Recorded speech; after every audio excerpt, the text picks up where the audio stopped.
জয় দিয়ে 2024 UEFA euro mission শুরু করেছে জার্মানি, সুইজারল্যান্ড ও স্পেন। এদিকে প্রথম ম্যাচে হোঁচট খেয়েছে ক্রোয়েশিয়া। তৃতীয় ম্যাচ শেষে 2024 ওয়েফা ইউরো চ্যাম্পিয়নশিপের পয়েন্ট টেবিল, পরবর্তীতে কোন কোন দলের ম্যাচ রয়েছে এবং সেরা খেলোয়াড়দের তালিকায় কাদের অবস্থান রয়েছে সবকিছু নিয়ে বিস্তারিত থাকছে ভিডিওতে।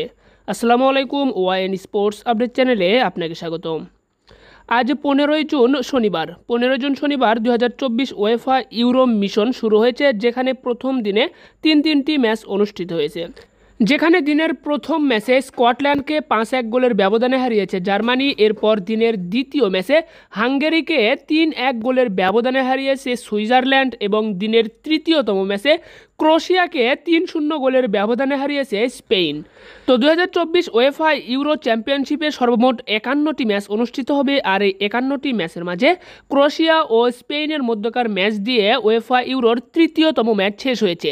এই তৃতীয়তম ম্যাচ শেষে চলুন প্রথমেই দেখে নেব পয়েন্ট টেবিলে কার অবস্থান কোথায়, এরপরে দেখে নেব পরবর্তীতে কোন কোন দলের ম্যাচ রয়েছে, একই সাথে সর্বোচ্চ গোলদাতা খেলোয়াড়দের পারফরমেন্সটাও দেখে নেব। তো প্রথমেই দেখে নেব গ্রুপ এতে থাকা দলগুলোর পয়েন্ট টেবিলে অবস্থান। তো গ্রুপ এতে যে 4টি দল রয়েছে তাদের মাঝে পয়েন্ট টেবিলের 4 নম্বরে অবস্থান করছে স্কটল্যান্ড। একটি ম্যাচ খেলেছে, একটি ম্যাচই তারা হেরেছে। ম্যাচটি হারায় কোনো পয়েন্ট পায়নি স্কটল্যান্ড। এরপর পয়েন্ট টেবিলের 3 নম্বরে অবস্থান করছে হাঙ্গেরি একটি ম্যাচ খেলেছে, একটি ম্যাচই তারা হেরেছে। ম্যাচটি হারায় কোনো পয়েন্ট পায়নি হাঙ্গেরি।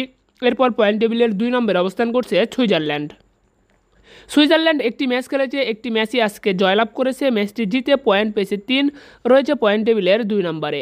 পয়েন্ট টেবিলের 1 নম্বরে অবস্থান করছে জার্মানি একটি ম্যাচ খেলেছে, একটি ম্যাচই জিতেছে। ম্যাচটি জিতে পয়েন্ট পেয়েছে 3, রয়েছে পয়েন্ট টেবিলের 1 নম্বরে। এরপর পয়েন্ট টেবিলের অর্থাৎ গ্রুপ বিতে যে দলগুলো রয়েছে তাদের মাঝে পয়েন্ট টেবিলের 4 নম্বরে অবস্থান করছে ক্রোয়েশিয়া একটি ম্যাচ খেলেছে, একটি ম্যাচই তারা হেরেছে। ম্যাচটি হারায় কোনো পয়েন্ট পায়নি ক্রোয়েশিয়া।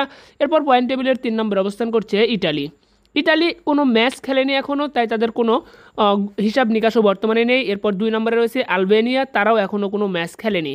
পয়েন্ট টেবিলের 1 নম্বরে রয়েছে স্পেন একটি ম্যাচ খেলেছে, একটি ম্যাচই তারা জিতেছে। ম্যাচটি জিতে পয়েন্ট পেয়েছে 3। তো এই ছিল কিন্তু 2024 ওয়েফা ইউরোর প্রথম দিনের 3টি ম্যাচ শেষে সর্বশেষ আপডেট, যেখানে গ্রুপ এতে থাকা 4টি দল প্রত্যেকেই একটি করে ম্যাচ খেলার সুযোগ পেয়েছে। অপরদিকে গ্রুপ বিতে থাকা 4টি দলের মাঝে 2টি দল একটি ম্যাচ খেলার সুযোগ পেয়েছে।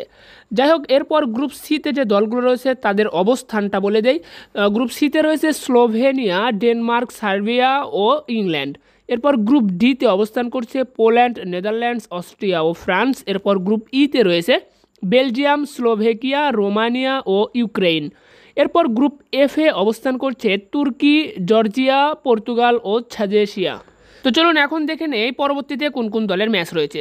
তো পরবর্তী ম্যাচ রয়েছে 16 জুন রবিবার দিন 3টি ম্যাচ অনুষ্ঠিত হবে, যেখানে দিনের প্রথম ম্যাচে বাংলাদেশ সময়ের রাত 1টায় ইতালির বিপক্ষে মাঠে নামবে আলবেনিয়া। এরপর দিনের দ্বিতীয়তম ম্যাচে বাংলাদেশ সময় রাত 7টায় পোল্যান্ডের বিপক্ষে মাঠে নামবে নেদারল্যান্ডস, এবং বাংলাদেশ সময় রাত 10টায় দিনের তৃতীয়তম ম্যাচে স্লোভেনিয়ার বিপক্ষে মাঠে নামবে ডেনমার্ক। যেহেতু রাত 12টার পর তারিখ পরিবর্তন হয়, সেক্ষেত্রে দিনের প্রথম ম্যাচটা ইতিমধ্যেই শুরু হয়ে যাওয়ার কথা, যেখানে কিন্তু ইতালির বিপক্ষে মাঠে নামবে আলবেনিয়া। তো প্রতিদিন 3টি ম্যাচ শেষে আপনাদেরকে পয়েন্ট টেবিলের সর্বশেষ অবস্থাটা জানিয়ে দেওয়া হবে দিনের তৃতীয়তম ম্যাচ শেষে। চলুন এখন দেখে নেই সর্বোচ্চ গোলদাতা খেলোয়াড়দের তালিকায় কার অবস্থান কোথায় রয়েছে। তো সর্বোচ্চ গোলদাতা খেলোয়াড়দের যে তালিকা, সেখানে সেরা 5 জনের তালিকায় অবস্থান করতেছে 12 জন খেলোয়াড়। প্রত্যেককেই একটি করে গোল দিয়েছেন। তো যেহেতু এখনও লড়াইটা শুরু হয় নাই, বা মিশনটা কিন্তু কেবল শুরু হলো, মাত্র 3টি ম্যাচ অনুষ্ঠিত হয়েছে, যার কারণে সর্বোচ্চ গোলদাতা খেলোয়াড়দের যে তালিকা, এখানে কিন্তু চূড়ান্ত লড়াইটা কিন্তু এখনও শুরু হয়নি। তারপরেও যে 12 জন একটি করে গোল দিয়েছে তাদের তালিকাটা আপনাদের সামনে স্ক্রিনে উপস্থাপন করা হচ্ছে, আপনারা সেখান থেকে দেখে নেবেন। যখন এই লড়াইটা পুরোদমে শুরু হবে, বা 10টি বা 12টি ম্যাচ যখন অনুষ্ঠিত হয়ে যাবে, তারপর থেকে আপনাদেরকে সেরা 5 জন গোলদাতা খেলোয়াড়দের তালিকাটা আপনাদের সামনে উপস্থাপন করার চেষ্টা করব।